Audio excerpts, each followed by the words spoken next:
Terima kasih Anda masih bersama kami di iNews Pagi. Bagi Anda yang baru saja bergabung bersama kami, berikut inilah beberapa informasi pilihan redaksi, diantaranya akibat cuaca buruk sebuah pohon beringin berukuran besar di Bondowoso, Jawa Timur tumbang merusak warung dan rumah warga kemarin. Kejadian serupa juga terjadi di Jember, Jawa Timur. Sebuah pohon tumbang menimpa minibus yang tengah parkir di pinggir jalan.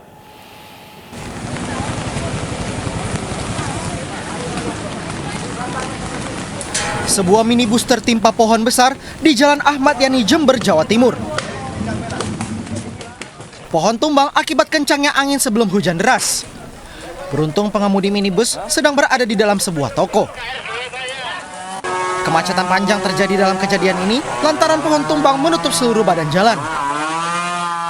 Selain menimpa minibus, pohon tumbang juga merubuhkan papan reklame.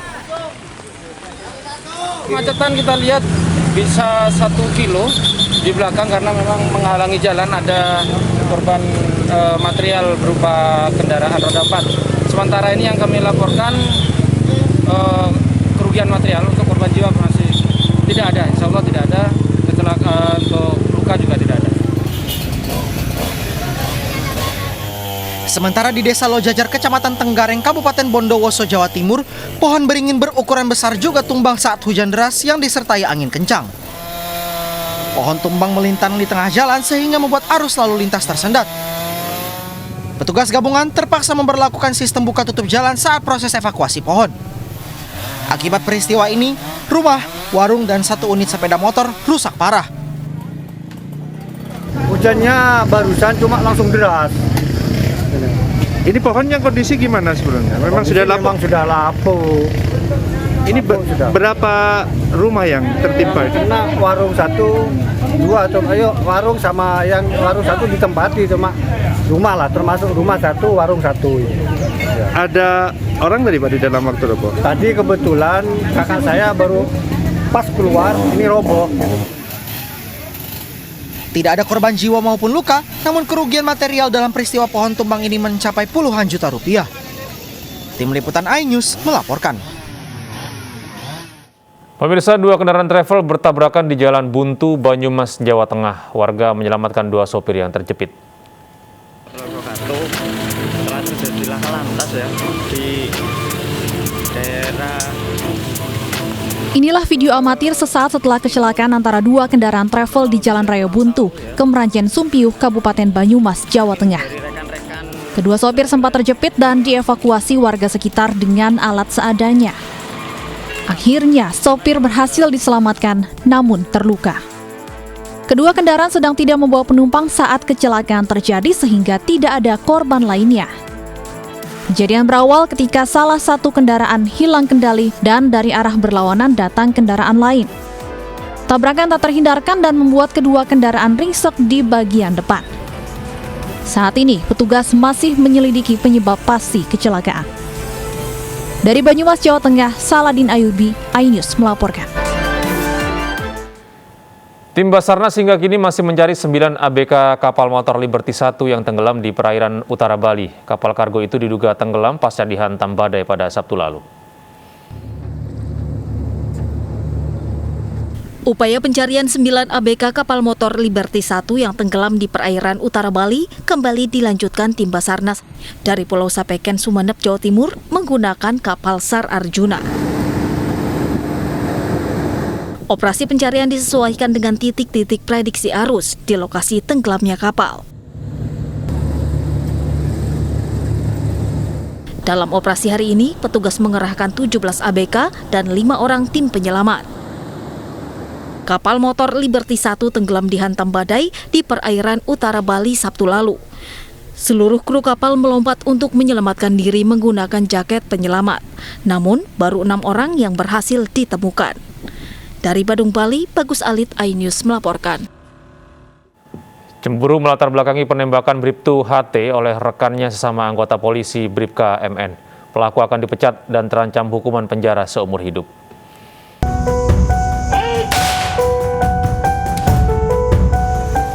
Meninggalnya Bribtu HT karena ditembak rekan sesama polisi Bribka MN di Lombok Timur, Nusa Tenggara Barat diduga disebabkan karena cemburu.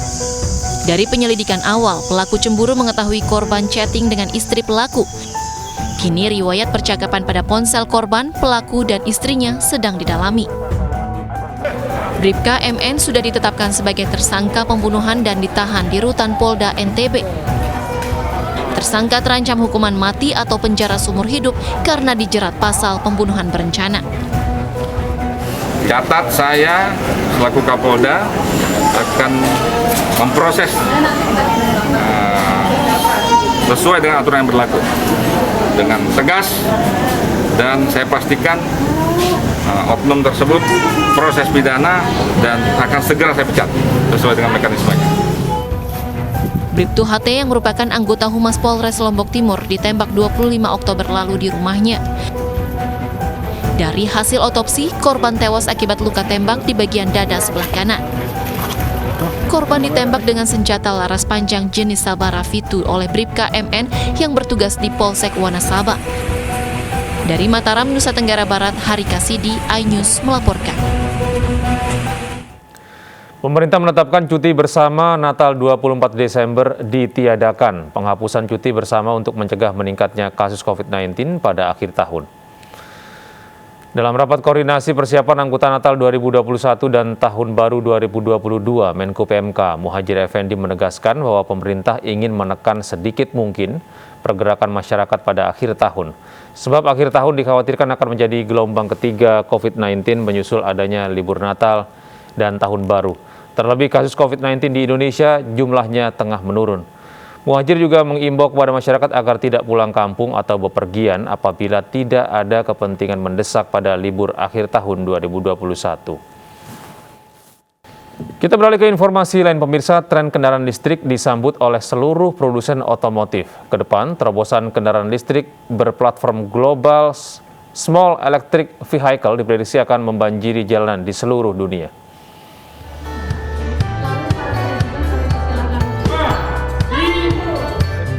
Ingin menjadi bagian dalam sejarah kendaraan listrik di Indonesia, Wuling Motor meresmikan flagship Wuling Center pertama di luar negara asalnya, China. Gedung 2 lantai di kawasan Pondok Indah, Jakarta Selatan ini memajak line-up unggulan mereka, mulai dari mobil-mobil non-listrik dan mobil listrik.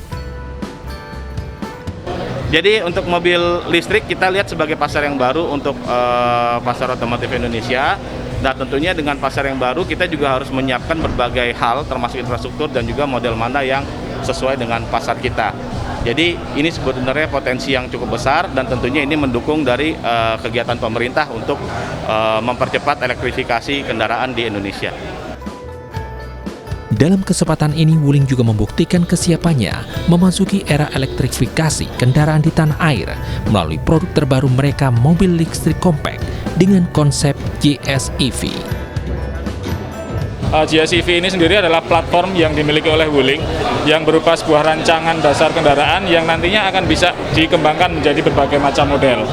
Nah, karena namanya itu global, platform ini sendiri, rancangan dasar ini akan dikembangkan juga ke beberapa negara, termasuk kemungkinan besar ada di Indonesia. Dengan bot 2020, mobil listrik Wuling membutuhkan waktu 6 hingga 8 jam untuk mengisi daya hingga penuh. Dibanderol dengan harga di bawah 100 juta rupiah, mobil ini siap meramaikan pameran otomotif terbesar di tanah air. Dengan semangat Drive for a Better Life, Wuling Center diharapkan dapat memudahkan konsumen mengeksplorasi lini produk dan inovasi. Dari Jakarta, Rizka Dior, Edi Nugroho, Edi Rebeka, iNews melaporkan. Ya pemirsa, untuk mencegah penularan COVID-19 selalu pakai masker dan cepatlah vaksin. Masker terbukti menekan risiko penularan hingga 80%. Vaksin juga meminimalisir risiko kematian hingga 73%. Untuk itu, ayo pakai masker dan ayo cepat vaksin. Masker dan vaksin adalah dua sejoli pasangan serasi di masa pandemi, menjaga kita tetap sehat dan bahagia. Saya Gede Satria pamit undur diri. Terima kasih dan sampai jumpa.